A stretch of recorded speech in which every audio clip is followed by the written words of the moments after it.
नमस्कार और स्वागत है। आज हम उत्तर भारत की एक बहुत ही दिलचस्प बोली की परतों को खोलने जा रहे हैं। एक ऐसी बोली जिसकी अपनी एक खास पहचान है, अपना इतिहास है। तो चलिए शुरू करते हैं इसका सफर। तो सबसे पहला सवाल जो दिमाग में आता है वो यही है। हीरवाटी, हीरवाल, राठी, अहीरवाटी। भाई एक ही बोली के इतने सारे नाम आखिर क्यों? इन अलग अलग नामों के पीछे की कहानी क्या है? बस यही वो पहेली है जिसे आज हम मिलकर सुलझाएंगे। तो चलिए अपनी पड़ताल के पहले हिस्से में चलते हैं और पता लगाते हैं इन अलग अलग नामों का राज। तो देखिए, सबसे बड़ा सुराग तो इसके नाम अहीरवाटी में ही छिपा है। इसका सीधा सीधा कनेक्शन है अहीर समुदाय से, और पता है इसी वजह से इसे हीरवाटी और हीरवाल भी कहा जाता है। तो मतलब एक गुत्थी तो सुलझ गई कि ये नाम सीधे सीधे उस समुदाय से आ रहे हैं जो इसे बोलता है। ठीक है, तो अब हमें ये तो पता चल गया कि ये बोली एक समुदाय से जुड़ी है। तो अगला सवाल क्या होगा? यही ना कि ये समुदाय और ये बोली आखिर आते कहाँ से हैं? कौन सा इलाका है इनका? चलिए अगले सुराग की तरफ बढ़ते हैं। और यहाँ मिलता है हमें दूसरा बड़ा क्लू। जिस खास रीजन में ये बोली जाती है उसे कहते हैं राठ, और इसी राठ इलाके से इस बोली को एक और नाम मिला, राठी। तो देखा, अहीरवाटी, हीरवाल और अब राठी, सारी कड़ियां जुड़ती जा रही हैं। और ये मत सोचिए कि ये कोई छोटा मोटा इलाका है।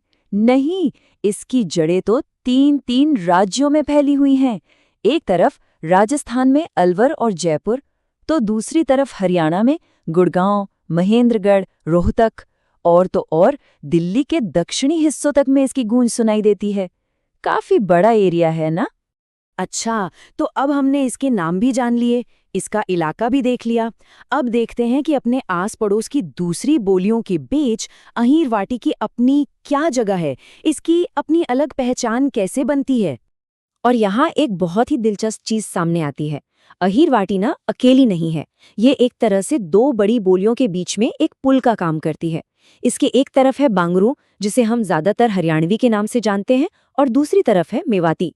सोच के देखिए, अहीरवाटी इन दोनों के ठीक बीच में है, एक जरूरी लिंक। और अब आते हैं इस कहानी के सबसे सबसे कमाल के हिस्से पर, क्योंकि अहीरवाटी सिर्फ एक बोलचाल की बोली नहीं है, इसका एक इतना समृद्ध साहित्यिक इतिहास है ना, जिसने इसे हमेशा के लिए अमर कर दिया। इसकी सबसे पहली और बड़ी मिसाल जोधराज का लिखा हुआ हम्मीर रासो महाकाव्य।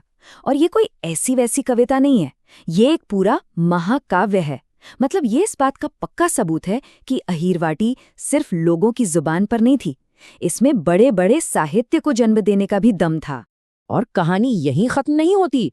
इसके बाद नाम आता है शंकर राव के भीम विलास काव्यों का, एक और शानदार साहित्यिक रचना। ये दिखाता है कि इस बोली में कितनी वर्सेटैलिटी थी, अलग अलग तरह की कविताएं लिखी जा सकती थी इसमें। सिर्फ किताबों में ही नहीं, इस बोली ने स्टेज पर भी अपनी जगह बनाई।